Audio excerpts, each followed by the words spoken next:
Un 2019 cinematografico molto insolito, in cui la maggior parte delle protagoniste non sono più né oggetti d'amore né madri, cominciato con uno scontro frontale tra regine. A gennaio è uscito Maria Regina di Scozia, in cui nel 1561 la protagonista Maria Stuart, interpretata da una bravissima Saoirse Ronan, nata regina di Scozia e diventata regina di Francia con il matrimonio a 16 anni, ritorna in patria vedova diciannovenne e pretende la successione al trono da sua cugina Elisabetta I d'Inghilterra, interpretata da Margot Robbie, che non ha figli. Tra la bella Maria, cattolica e madre, ed Elisabetta, la regina vergine anglicana, nasce un dissidio che durerà per tutta la vita, ricco di inganni, intrighi e cospirazioni, che si concluderanno solo con la morte sul patibolo di Maria dopo 20 anni di prigione. Il film, opera prima della regista teatrale inglese Josie Rourke, nonostante la suggestiva scenografia e gli splendidi costumi,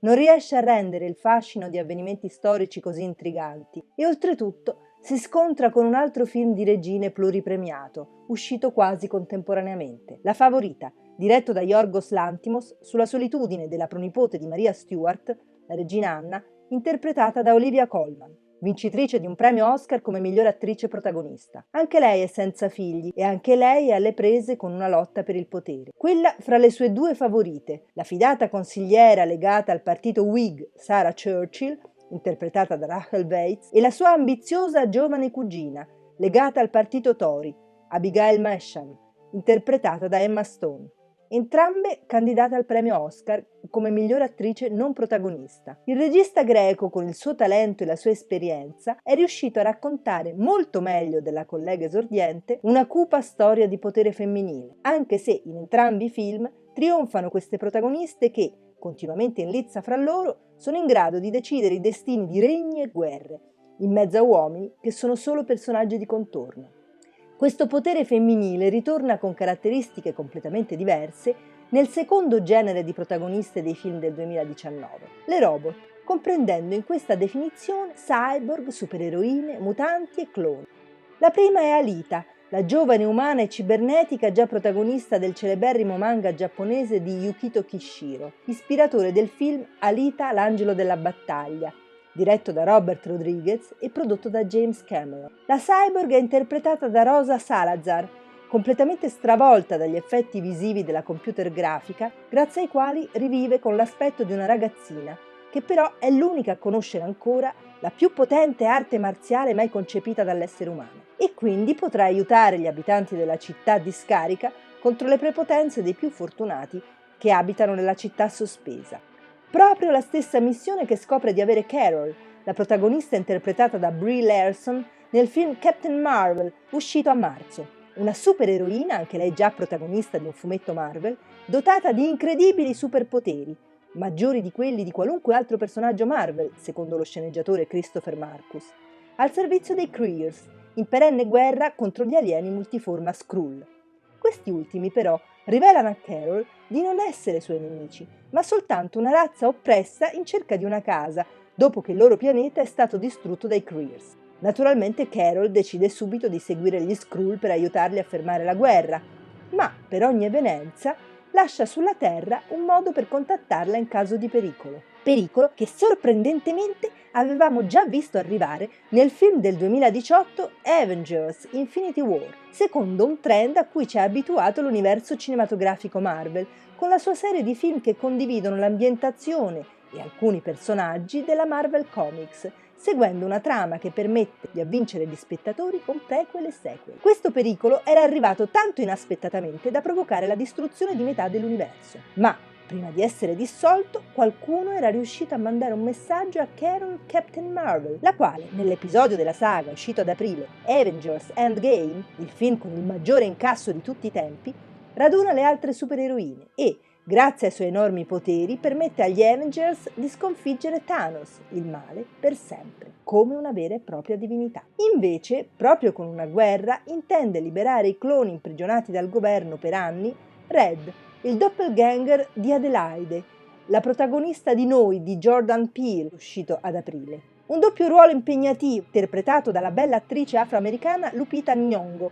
in cui ancora una volta è una donna l'unica ad avere la forza di scatenare e capeggiare la rivolta, assurgendo a regina degli oppressi. Anche Jean Grey, la Fenice Nera, interpretata da Sophie Turner nel film uscito a giugno X-Men Dark Phoenix, è l'unico mutante ad aver immagazzinato una forza cosmica tale da poter sconfiggere gli alieni, che sono sul punto di conquistare la Terra, ma può farlo solo sacrificando la propria vita, salvo poi risorgere nel finale come la Fenice di cui porta fieramente il nome. Perfino un remake di un classico Disney come Re Leone, uscito ad agosto, segue l'orientamento generale e si conclude non solo con la battaglia contro il cattivo Scar vinta dalle leonesse, ma soprattutto con la nascita del nuovo sovrano, presentato in una gloriosa cerimonia, proprio come suo padre all'inizio del film.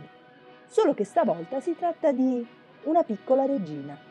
Per non parlare della regina malvagia Ingrid, interpretata da Michelle Pfeiffer, che riesce ad uccidere l'ex perfida strega malefica, interpretata da Angelina Jolie, in Maleficent Regina del Male, uscito ad ottobre. Sequel di Maleficent, che era lo spin-off de La Bella Addormentata nel Bosco, tutti della Walt Disney. Ma la nostra protagonista malefica è l'ultima discendente diretta della Fenice, oltre a possedere poteri straordinari rispetto a chiunque altro, e quindi risorge dalle proprie ceneri e sconfigge la regina Ingrid, coronando la pace fra i regni degli umani e quelli delle fate. Alla fine di ottobre arrivano nuove eroine che devono salvare il mondo. In Terminator Destino Oscuro, diretto da Tim Miller, sesto episodio della saga, ma sequel del secondo, Terminator 2 Il giorno del giudizio, diretto come il primo da James Cameron, che infatti è il produttore anche di quest'ultimo episodio.